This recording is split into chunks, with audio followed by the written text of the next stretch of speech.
नमस्कार उत्तराखंड।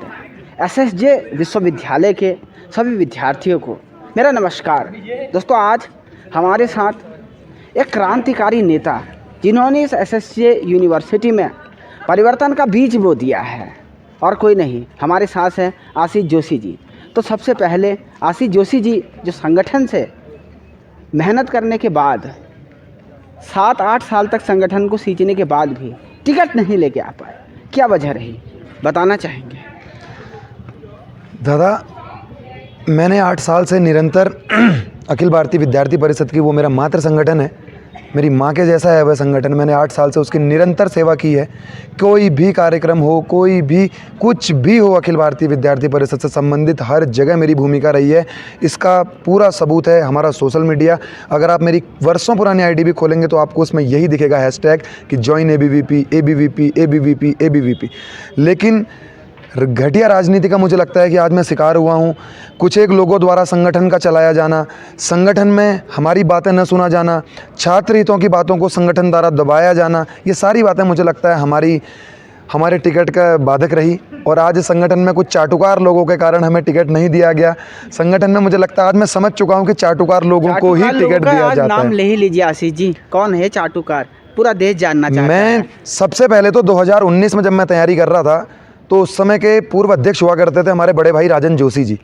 सबसे पहले उन्होंने मुझे प्रेशर करते थे कि आशीष हम तुम्हारे साथ हैं, तुम लड़ो। वह एबीवीपी के उस समय कार्यकर्ता हुआ करते थे और किसी पद में भी हुआ करते थे, पद तो मुझे याद नहीं आ रहा। उन्होंने मुझे लगातार फोर्स किया, आशीष तुम निर्दलीय लड़ जाओ, आशीष तुम निर्दलीय लड़ जाओ। मैं उनसे कहता था बड़े भाई आप एबीवीपी के हैं, मैं भी एबीवीपी का हूँ, नहीं आशीष तुम निर्दलीय लड़ो, तुम जीत सकते हो। और लास्ट में उनके द्वारा सिंपल भाषा में कहूँ तो उन्होंने मेरा बुग्गा बनाना, कहते हैं ना भाई साहब जिसे, आम भाषा में जिसे कहते हैं कि बुग्गा बना दिया जाना। राजनीति में शब्द बहुत चलता है कि बुग्गा बना दिया इसे, तो वह हमारे साथ वो चीज़ की गई।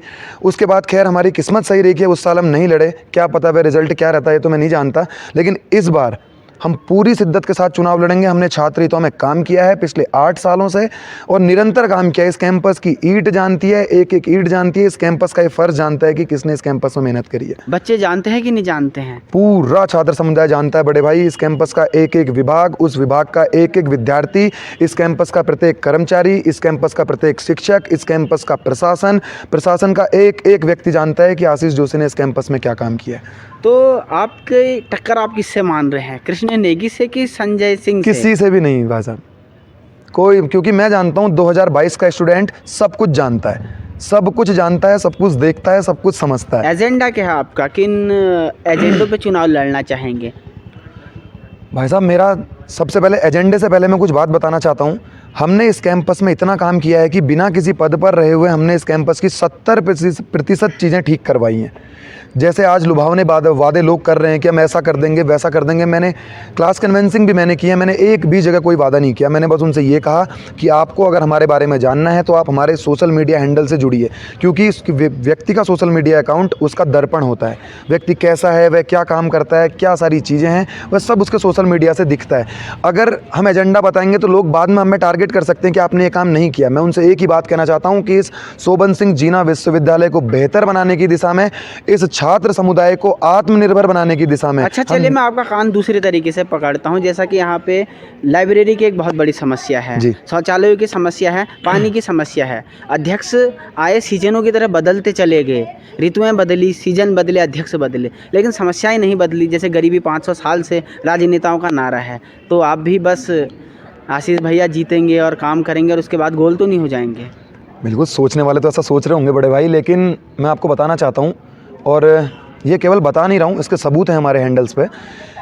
लाइब्रेरी में जो बुक्स की दिक्कत है, इससे पुराने जो हमारे वीसी थे, जब एसएसजेयू बना था तो उनके सामने हमने सबसे पहली दिक्कत ये रखी थी कि बुक्स हमें उपलब्ध नहीं हो पाती। बड़े भाई, आज बहुत सारे लोग आपके माध्यम से, आपके चैनल पे बहुत सारे लोग जुड़े हुए हैं, तो मैं उनसे भी एक बात कहना चाहता हूँ। आप हमारे हैंडल पर जाइए और पर डेज के अपडेट्स देखिए। इस बार के जो नए कुलपति बने हैं उनको सब लोग उनसे बुके देकर उन्हें मिलने के लिए गए। जब हम उनसे पहली बार मिलने गए तो हम एक ज्ञापन लेकर उनके पास गए, जिसमें पहली दिक्कत थी कि न ही केवल सेल्फ को बल्कि रेगुलर स्टूडेंट्स तक को किताबें नहीं दी जा रही।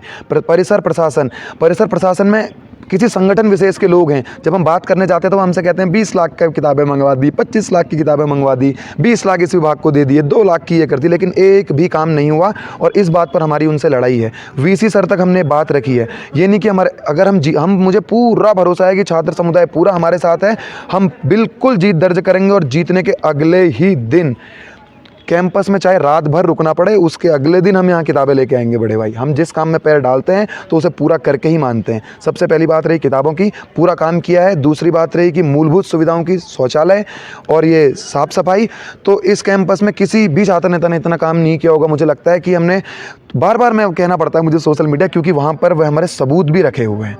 हमने इसमें मुद्दा उठाया है और काम किया है बड़े भाई। और परसों जो हमने वीसी साहब को ज्ञापन दिया उसमें हमने कहा है कि इनका ठोस जवाब आना चाहिए कि हम काम करते हैं, एक दिन ज्ञापन देते हैं, 1 महीने तक चीज़ें ठीक होती हैं, लेकिन फिर से वो चीज़ें फिर से समाप्त हो जाती हैं। आज दिन भर सोशल मीडिया पे एक ट्रेंड चला, जो ट्रेंड हालांकि आपने सबसे पहले मुझे बताया था कि मैं एक बहुत ही साधारण पृष्ठभूमि से आता हूं और एक चाय बेचने वाले के परिवार से हूं। तो आपको लगता है कि कॉलेज में जब देश में चाय बेचने वाला प्राइम मिनिस्टर बन गया तो इस कॉलेज का अध्यक्ष भी एक चाय बेचने वाले का बेटा बन पाएगा?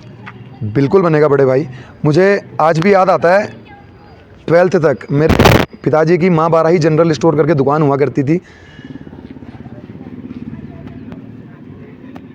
और आपने कार्य करा उसमें? मैं खाली इमोशनल हो जाऊंगा, मैं बात ये याद नहीं करना चाहता बड़े भाई, लेकिन मैं आपको बताता हूँ। मेरे पिताजी की चाय की दुकान थी, मैंने चाय बेची है वहाँ पर। यहाँ से 100 किलोमीटर दूर एक जगह है नानक मत्ता, अगर आपने सुना हो तो। नानक मत्ता में राधा स्वामी सत्संग व्यास के सामने मेरा घर है। अगर आप खटीमा क्षेत्र से संबंधित किसी भी व्यक्ति को जानते हैं, नानक मत्ता क्षेत्र से संबंधित किसी भी व्यक्ति को जानते हैं, वैसे तो बहुत सारे सैकड़ों लोग यहाँ पर नानक मत्ता से पढ़ने के लिए आते हैं। 2014 में मैं भी यहाँ पढ़ने के लिए आता। अगर आप वहाँ के किसी भी व्यक्ति से पूछेंगे तो वो आपको बिल्कुल कहेगा।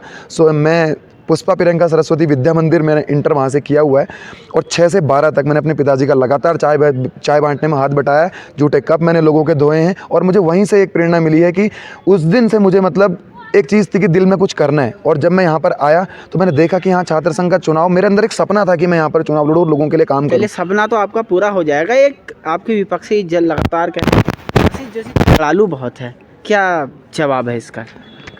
दादा, झगड़ालू मेरे हिसाब से इस बात को अगर समझा जाए अच्छे से तो झगड़ालू उसे कहा जाता है जो मारपीट करे, लड़ाई झगड़ा करे, किसी के साथ अभद्रता करे, किसी के साथ गाली गलौज करे। और मुझे लगता है मैंने ऐसा आज तक किसी के साथ नहीं किया है और ना ही ऐसा आरोप मेरे से कोई लगा सकता है मेरे ऊपर। हाँ, अगर ये अपने हितों की बात करना किसी से, अगर मैं प्रशासन से बात करता हूँ, ऊंची आवाज़ में बात करना अगर झगड़ालू प्रवृत्ति है तो मुझे लगता है कि लोग गलत हैं, हम गलत नहीं है। लोगों की नज़रिया गलत है, लोगों का सोचने का। आपको क्या लगता है कि जो चुनाव भावनात्मक मुद्दों पे आ गया है, किसके संगठन आसिफ जोशी जी की बगावती तेवर के बाद हार गया तो धरती हिलाने वाली खबर होगी और एसएसजे परिसर बनेगा इसका गवाह? बहुत शुक्रिया, धन्यवाद, नमस्कार। देखते रहे।